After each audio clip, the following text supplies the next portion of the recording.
One day when Moses had grown up, he went out to his people and looked on their burdens, and he saw an Egyptian beating a Hebrew, one of his people. He looked this way and that, and seeing no one, he struck down the Egyptian and hid him in the sand. When he went out the next day, behold, 2 Hebrews were struggling together.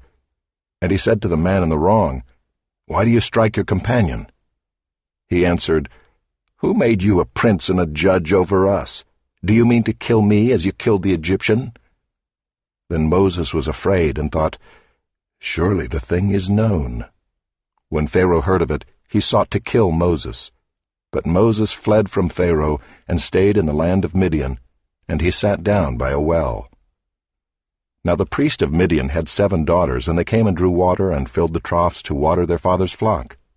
The shepherds came and drove them away, but Moses stood up and saved them and watered their flock.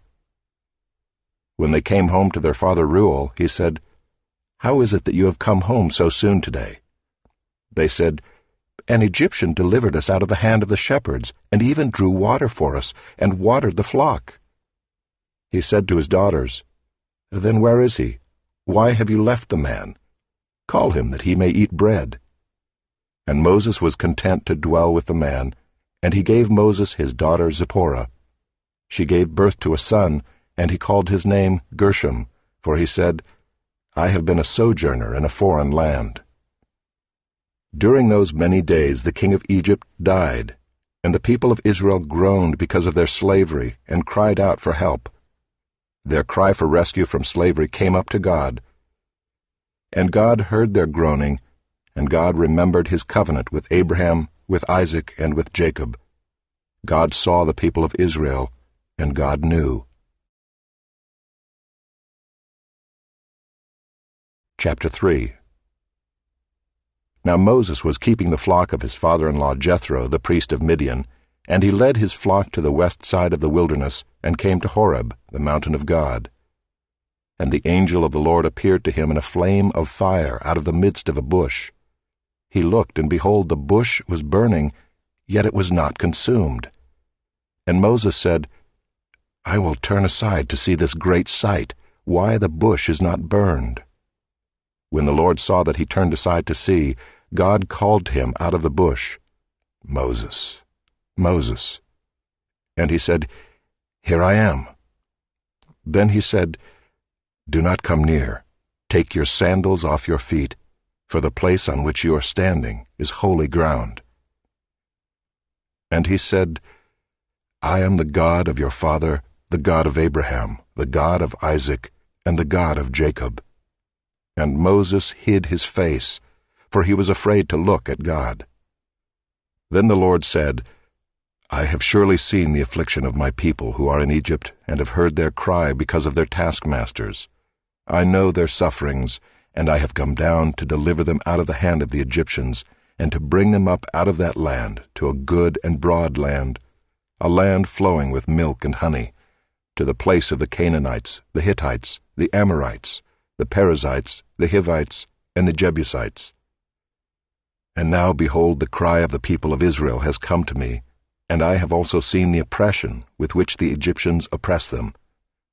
Come, I will send you to Pharaoh, that you may bring my people, the children of Israel, out of Egypt."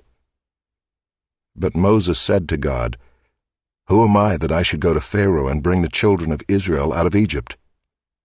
He said, "But I will be with you, and this shall be the sign for you that I have sent you.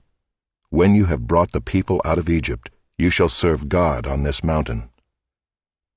Then Moses said to God, "If I come to the people of Israel and say to them, 'The God of your fathers has sent me to you,' and they ask me, 'What is his name?' what shall I say to them?" God said to Moses, "I am who I am." And he said, "Say this to the people of Israel, 'I am has sent me to you.'" God also said to Moses, "Say this to the people of Israel, 'The Lord, the God of your fathers, the God of Abraham, the God of Isaac, and the God of Jacob, has sent me to you.' This is my name forever, and thus I am to be remembered throughout all generations. Go and gather the elders of Israel together and say to them, The Lord, the God of your fathers, the God of Abraham, of Isaac, and of Jacob, has appeared to me, saying, I have observed you and what has been done to you in Egypt, and I promise that I will bring you up out of the affliction of Egypt to the land of the Canaanites, the Hittites, the Amorites, the Perizzites, the Hivites, and the Jebusites, a land flowing with milk and honey.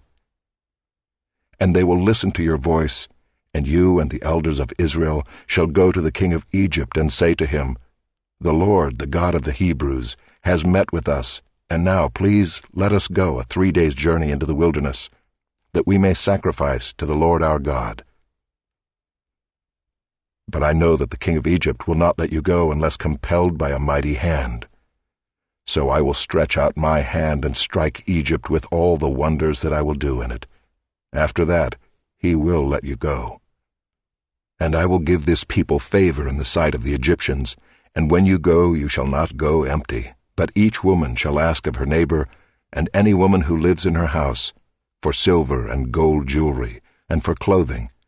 You shall put them on your sons and on your daughters. So shall you plunder the Egyptians.